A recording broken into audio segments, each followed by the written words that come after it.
మహాగణాధిపతయే నమః. ఓం గురుభ్యో నమః. ఓం శ్రీమాత్రే నమః.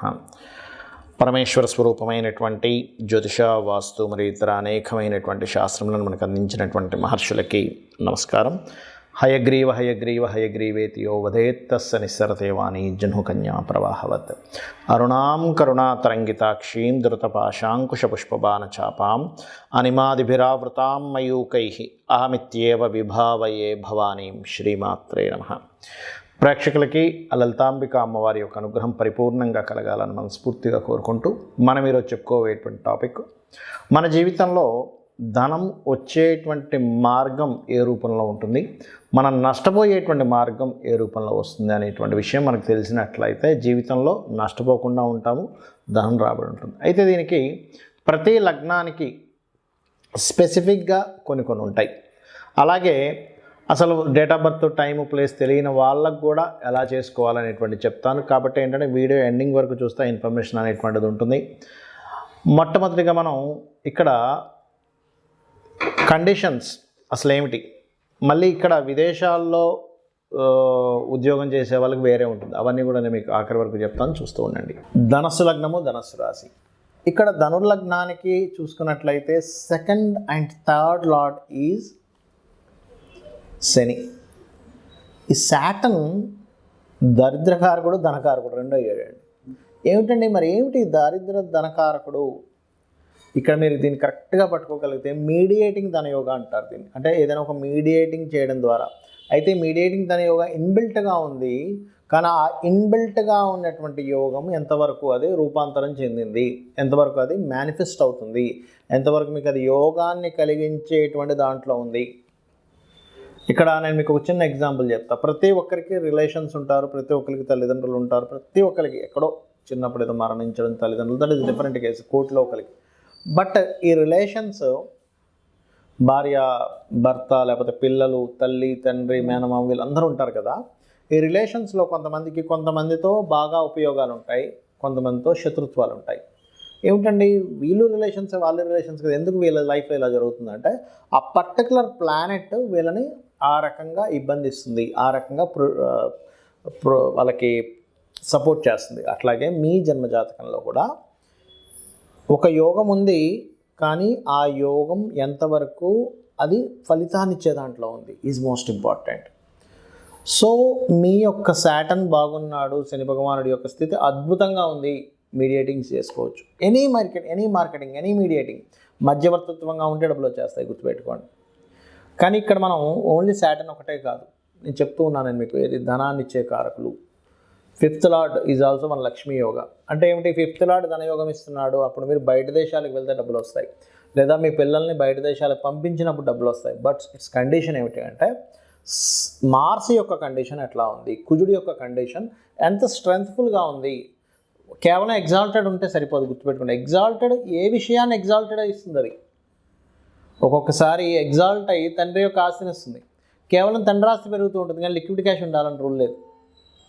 లిక్విడ్ క్యాష్ ఇచ్చే ప్లానెట్స్ వేరుగా ఉంటాయి, ఆరోగ్యాన్ని ఇచ్చే ప్లానెట్స్ వేరుగా ఉంటాయి, అండ్ మీకు తండ్రి ఆస్తిని ఇచ్చే ప్లానెట్ వేరుగా ఉంటుంది. అంటే అది ఏమిటవుతుంది, డిస్ట్రిబ్యూట్ అయిపోతూ ఉంటుంది. ఇప్పుడు ఒకే ఫ్యామిలీలో పుట్టినటువంటి నలుగురు పిల్లలు 4 రకాలుగా ఎలా అయితే వాళ్ళ యొక్క శక్తి కానీ తెలివితేటలు కానీ మార్పులు ఉంటాయో, సేమ్ యాజ్ ఇట్ ఈజ్ ఒకే ధర్మలగ్నంలో పుట్టిన వాళ్ళందరికీ కూడా ఒకే రూపంలో రాదు. ఎందుకు అంటే వాళ్ళ ధనాధిపతి రకరకాల వాటిల్లోకి వెళ్తుంది. అందుకని ఏమిటి, ఉపాసన ఈజ్ లక్ష్మీ నరసింహస్వామి. ధనాభివృద్ధి కలగాలి, శని భగవానుడి దగ్గర దీపారాధన చేసుకోవడము. అలాగే భాగ్యాధిపతి రవి. సో రవి భాగ్యాధిపతి అయినందుకు ఏంటంటే సర్వసాధారణంగా ఇక్కడ సన్కి గనక మీరు నిత్యము ఆరాధన చేసుకుంటూ ఉంటే లక్ కలిసి రావడానికి ఎక్కువ ఛాన్సెస్ ఉంటాయి. కానీ ఇక్కడ ఏంటంటే లక్కి మరొకటి మనం లాభస్థానంగా తీసుకుంటాం. కానీ ఇక్కడ ఏమవుతుందంటే ఈ శుక్రుడు కనుక పాడేయడం ధనుర్లగ్నానికి డివోర్స్ అవుతూ ఉంటుంది. అంటే పూర్వజన్మ కర్మ శుక్రుడితో కనెక్ట్ అయి ఉంటుంది. సో ఎప్పుడైతే వీనస్తో కనెక్ట్ అయినటువంటి పూర్వజన్మ కర్మ ఉందో, ఆ వీనస్ కనుక 12th హౌస్కి వచ్చిందనుకోండి, వీనస్ ధనుర్లగ్నానికి జీవిత భాగస్వామి వచ్చినప్పటి నుంచి టర్నింగ్ అవుతుంది లైఫ్ అనేది. మంచి టర్న్ కూడా తీసుకుంటుంది 12thలో శుక్రుడు ఉంటే. బట్ ఇక్కడ ఏంటంటే ధనుర్లగ్నానికి శుక్ర మహర్దశ 12th శుక్రుడు కాకుండా ఇంకెక్కడున్నా ఎక్కువ ఇబ్బంది ఇస్తుంది. కానీ 12th శుక్రుడు ఉంటే కొంచెం తక్కువ ఇబ్బంది ఇస్తుంది. శుక్రరాశుల్లో ఉండే గ్రహాలను కూడా మనం అబ్జర్వ్ చేయాలి. అండ్ ఇక్కడ మీకు ధనయోగం ఏది ఇస్తుంది అనేటువంటిది కూడా చూసుకుంటుండాలి.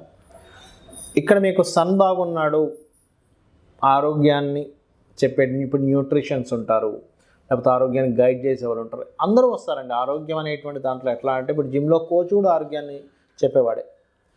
And nutrition, medical, doctors, yoga నేర్పించేటువంటి వారు, యోగా గురించి చెప్పేటువంటి వాళ్ళు, మీ ఆరోగ్యం పెంచుకోవాలంటే ఏం చేసేవాళ్ళు, ఇవన్నీ కూడా సన్ బాగుంటాయి. అండ్ 5th లార్డ్ బాగుంటాయి. ఈ రూపంలో వస్తుంది. అంటే ఏమిటి, మీకు ధనం ఏ రూపంలో వస్తుంది. ఇక్కడ మీరు గనక 12వ స్థానాధిపతి కుజుడు గనక పాడయ్యాడు, కుజుడు కంటే ఇంకెక్కువ శుక్రుడు పాడయ్యాడు, కేర్గా ఎక్కువగా ఉండాలి. ఇది గుర్తుపెట్టుకోండి. ఇక మీరు చేయవలసినటువంటిది లక్ష్మీ నృసింహస్వామి యొక్క ఆరాధన చేయండి. నవగ్రహాల్లో శని భగవానుడి దగ్గర దీపారాధన చేయండి. అన్ని విధాలు బాగుంటుంది.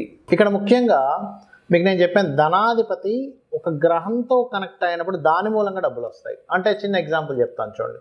ధనాధిపతి రవితో కనెక్ట్ అయ్యాడు, అప్పుడు మీరు ఏం చేయాలి, రవి బాగున్నాడా, ఆటోమేటిక్గా మీరు మెడికల్ రిలేటెడ్ వాటిల్లో వెళ్ళిపోతే బాగా వస్తాయి డబ్బులు. అది ఆరోగ్యాన్ని ఏదైనా సరే.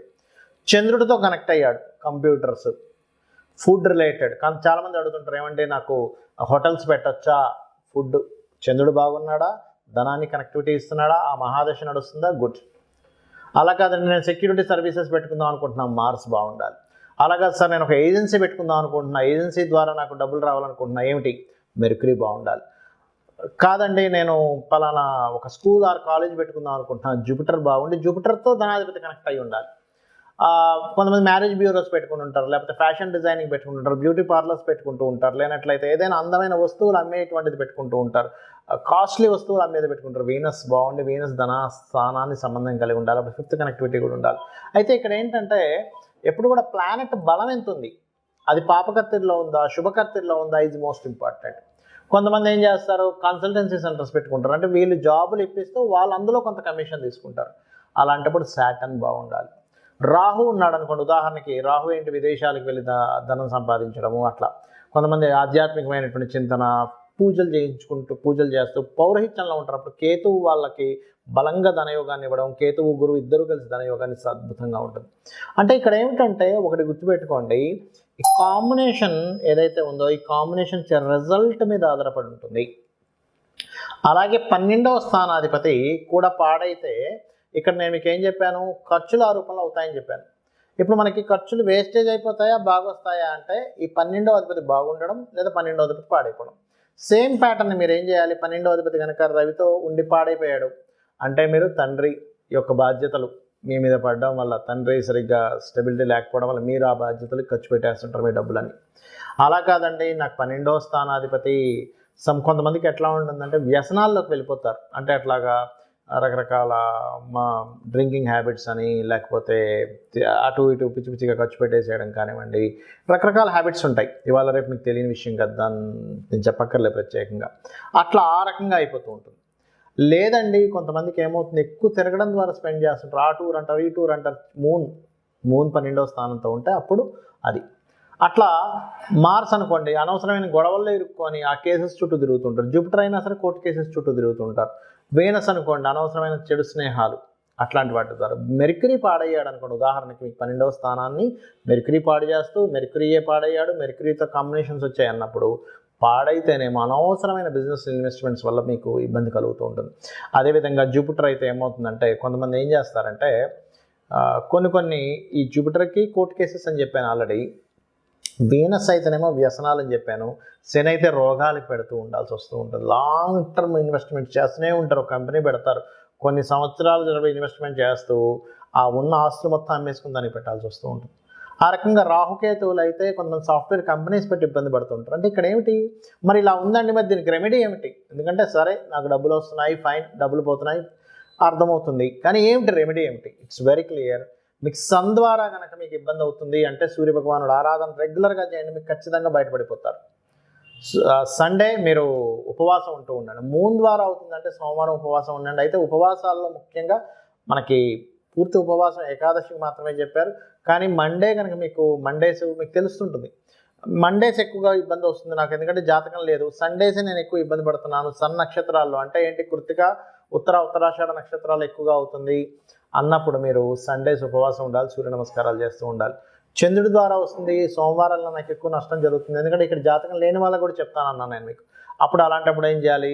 ఈ పరమేశ్వరుడి యొక్క ఆరాధన, శివలింగానికి అభిషేకాలు చేస్తూ ఉండాలి. బియ్యం దానంగా ఇస్తూ ఉండాలి. ఆదివారం అయితేనేమో గోధుమలు దానంగా ఇస్తూ ఉండాలి.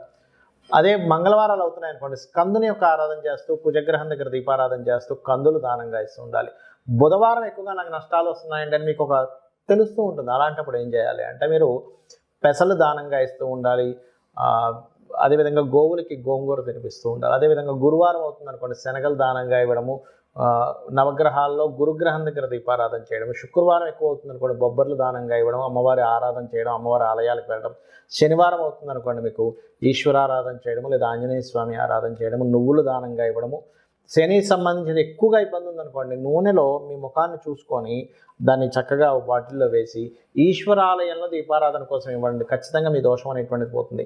రాహుకేతువులు అయితే రాహుకేతువుల దగ్గర దీపారాధన చేస్తూ గణపతి మరియు దుర్గాదేవి యొక్క ఆరాధన చేస్తూ ఉండాలి. ఇలా గనక చేసినట్లయితే మీరు 100% ఖర్చుల నుంచి బయటపడతారు.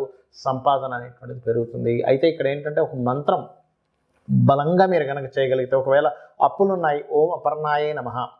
అదేవిధంగా ఓం సంపత్కరీ సమారూఢ సింధుర వ్రజ సేవితాయ నమః. ఖచ్చితంగా మీకు ఫైనాన్షియల్ గ్రోత్ పెరుగుతుంది. దీంతోపాటు ఇంకా వీలైతే కనుక ఓం ధర్మాధ్యక్ష ధనాధ్యక్ష ధనధాన్య వివర్ధనీయ నమః.